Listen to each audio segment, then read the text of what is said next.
तो आज बात करते हैं रूस और यूक्रेन के बीच चल रहे संघर्ष की। यकीनन 21वीं सदी की सबसे बड़ी जियोपॉलिटिकल घटनाओं में से एक। अब देखिए, ये मामला बहुत पेचीदा है और इसकी जड़ें ना काफ़ी गहरी हैं इतिहास में। तो चलिए आज इन्हीं परतों को एक एक करके खोलते हैं और समझने की कोशिश करते हैं कि आखिर ये सब शुरू कैसे हुआ।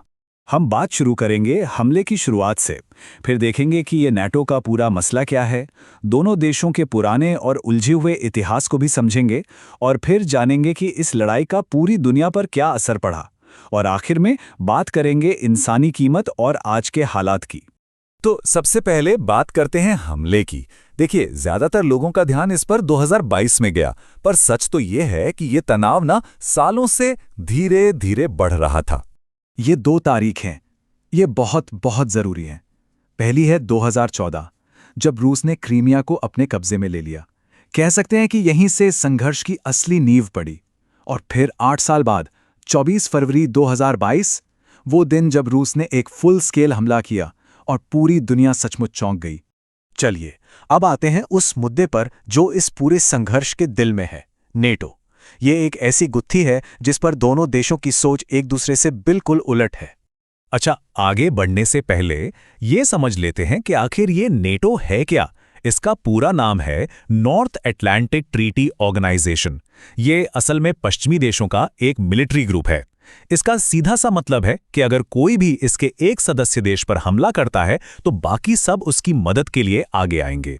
और बस यहीं पर आकर मामला फंस जाता है। देखिए, एक तरफ है यूक्रेन जो अपनी सुरक्षा के लिए और वेस्टर्न देशों के और करीब आने के लिए नाटो ज्वाइन करना चाहता है, लेकिन दूसरी तरफ है रूस जिसे इस बात की चिंता है या कहिए डर है कि अगर यूक्रेन नाटो में चला गया तो ये पूरा वेस्टर्न मिलिट्री अलायंस सीधे सीधे उसकी सरहद पर आ खड़ा होगा और रूस इसे अपने लिए एक बहुत बड़ा खतरा मानता है।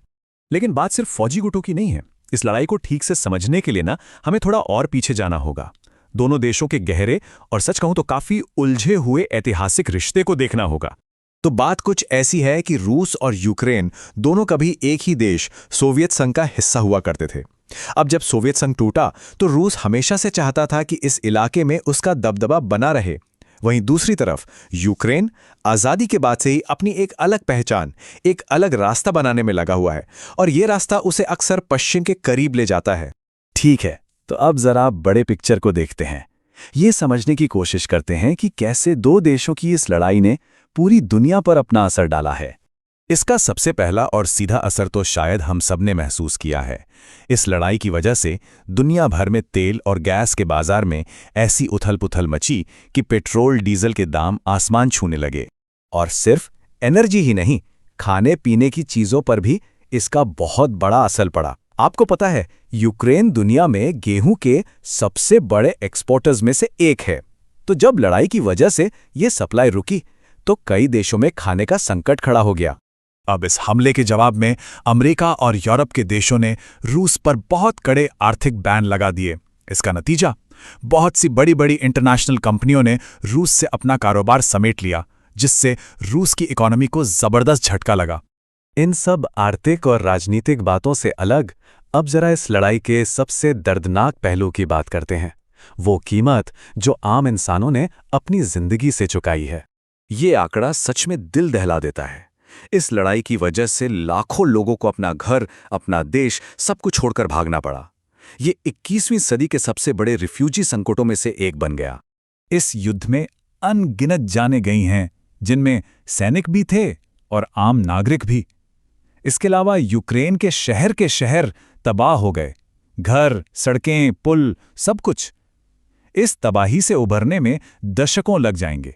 तो आज क्या हाल है, आज ये संघर्ष कहाँ खड़ा है, चलिए इस पर एक आखिरी नजर डालते हैं। अफसोस की बात यह है कि ये कहानी अभी खत्म नहीं हुई है।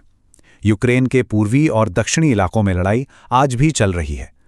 शांति के लिए कोशिशें तो बहुत हुईं, लेकिन अब तक कोई पक्का नतीजा नहीं निकल पाया है। और हम आपको इसी एक सवाल के साथ छोड़कर जा रहे हैं। जब इतिहास इतना उलझावा हो, दोनों तरफ की अपनी अपनी शिकायतें हों और शांति की बातचीत भी एक जगह आकर रुक गई हो, तो ऐसे में इस इलाके में हमेशा के लिए शांति का रास्ता आखिर क्या हो सकता है? ये एक ऐसा सवाल है जिसका जवाब शायद आने वाला वक्त ही देगा।